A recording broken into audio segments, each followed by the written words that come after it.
Hello dear athletes and people who just decide to be fit and good looking with a really good health and so on. We're still discussing different kind of dietary, nutrition and so on. I try to provide like more interesting and cool information for you. So I've been asked a few questions about low protein diet. So what the hell is low protein diet? So basically some people, they see it on a low protein diet, but they just didn't notice it.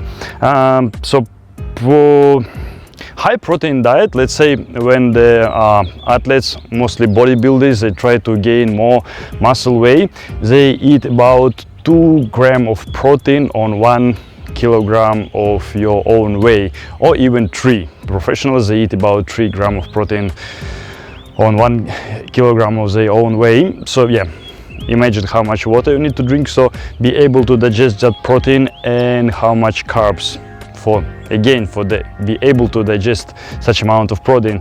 So people who really active, do a lot of sports, the synthesis of protein it's higher, and they can absorb much more and digest much more protein than like normal people who not really active and so on. And low protein diet, it's when you have 1 or even less gram of protein on your 1 kilogram of weight. So let's say if I'm 100 kilo, I need eat like 200-300 grams protein per day, and in my case I eat less than 100 grams. Maybe it's one of the causes I'm not super fit and super lean compared to the bodybuilders, but I don't know, I feel fine.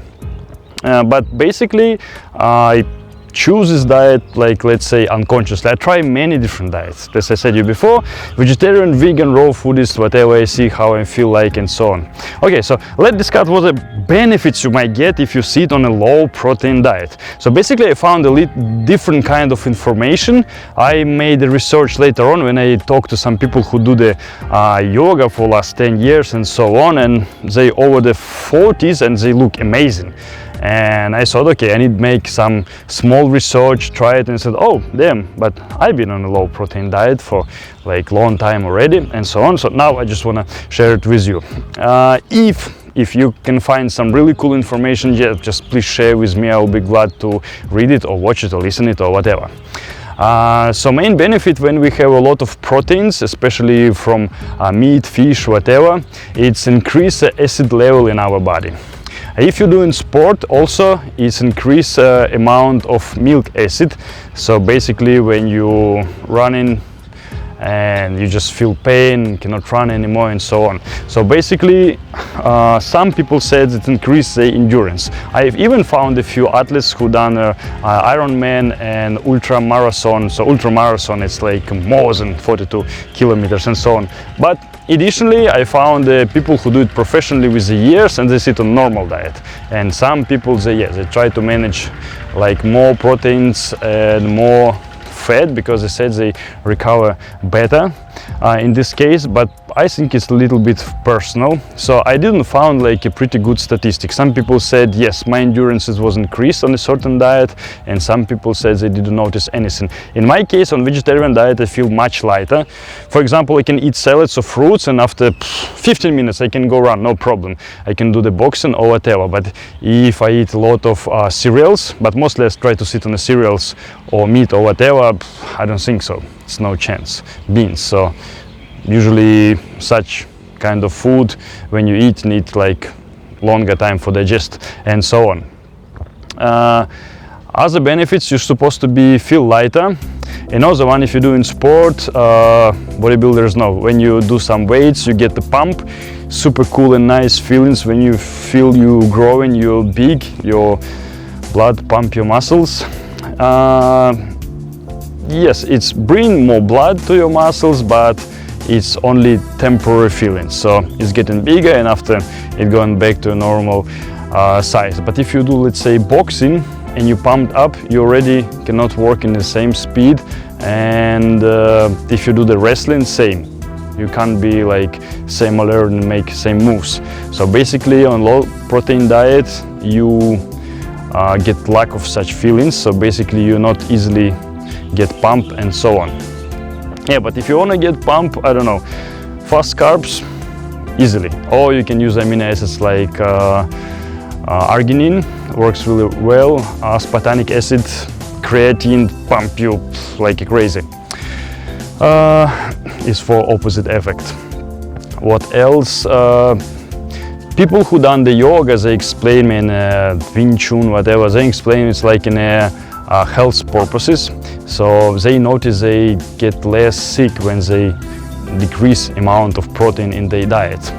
So usually people who vegan or vegetarian, they already automatically on a low protein diet because it's not that easy for get, let's say 2 or 3 grams of protein on 1 kilo of your own weight. Oh, of course, it depends what you eat. Because people who, let's say, vegetarian eat a lot of eggs, cottage cheese, whatever, you can get that amount easily, I would guess, and maybe so with some protein shakes and so on.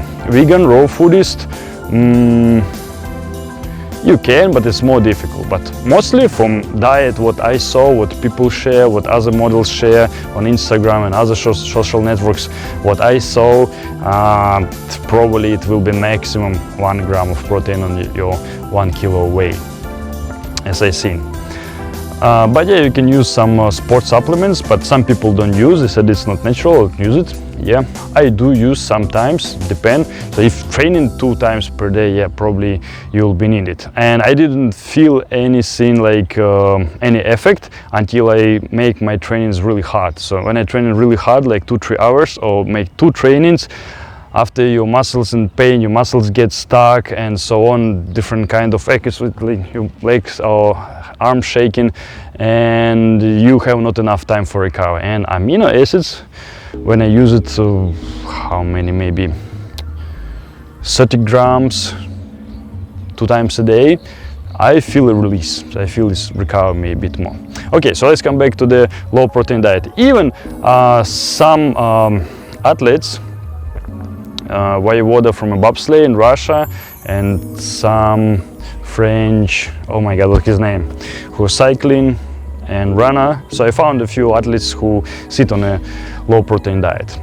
Before I make a research about the keto diet, people like try to increase amount of fat, but many people who said I am on a keto diet, they just make it normal, 20 or 30%, and call it keto diet, what not really what it means. Same on low protein diet, when people said, oh, I'm on low protein diet, but it's pretty much normal to the diet of some vegetarians or vegans, let's say. And raw foodists. Some raw foodists, I know they eat raw meat. What, in my opinion, is quite dangerous because all of these worms and cells can be there, eggs from different bed bugs or whatever, so even better not think about. And fish, same with fish or seafood, I don't know. Maybe seafood, it will be more safe, I would say, because it's like more natural than seas and from fish farm and so on, but can't say for sure. But even some people who eat it raw, like make it really low amount of it. So basically it's really up to you. You can try, if let's say you eat a lot of meat, a lot of fish, you feel fine, so you can stay on your diet. But if you feel a little bit unwell, too heavy, not really alert, low amount of energy, you can change something. You can try sit on low protein diet and see do you have any difference. You feel better, you feel lighter, your endurance increase or not. So in this case, you can decide it will be suitable for you or not. In my case, I don't know, I feel fine actually. Only the problem I said, when the training is really difficult and very long and harder, so probably for the recover need more amino acids and need more proteins. It's what I felt on myself. So in this case, probably I need increase amount of protein. And just for be healthy, let's say from psychologists, for have enough amino acids for produce our dopamine, serotonin, zeaxanthin, whatever. We need a little bit of amino acids, so basically we need eat a little bit of cereals or whatever small amount of protein it's supposed to be. So yeah, I try to be short as possible. I read some articles and it's like with really long explanation, and I wouldn't think it will be really interesting and knowledgeable for you. I just try to make it short and just share experience and just give you idea of what it is and what this for. And yeah, it's lower acid level in your body, it's mean you're more healthy, and all other bacteria, viruses, they not really stay in your body, not multiply. So it's a most of common idea why people do it. Additionally, we can do it like for the detox, just for cleaning. Let's say in all of the different kind of religion, like in Buddhism, Tao, Catholic, Orthodox, Muslim, everywhere we have a fasting, like not eating meat or whatever. So probably kind of fasting for clean our body, maybe it's necessary and people notice it before. Same we have in yoga. And in Hindu tradition, some religions, they even not eat meat at all. Some even not eat garlic and onion, what I think it's really necessary for eat it for keep your immune system well. So maybe sometimes you can skip on a low protein diet, go to high, low, high, whatever, any cleaning purposes. But still, it's really personal, so you might share your own experience, how do you feel like, what you think about, and so on. So let's say, as I've been a vegetarian or vegan and try a different kind dietary for last 10 years maybe. So about 10 years I sit on a low protein diet, and many athletes, they said, look, if you will not increase amount of protein in your body, you will not be like in the same shape like bodybuilders. For be a fitness model, you just lose a lot of weight, you get lean, easy. But if you want to be like a men's physique or go to competitions on a bodybuilders, yeah, probably no chance with that. All right, so thank you for listening. Hopefully it was really interesting for you, and much more information I will provide you later on, so stay tuned.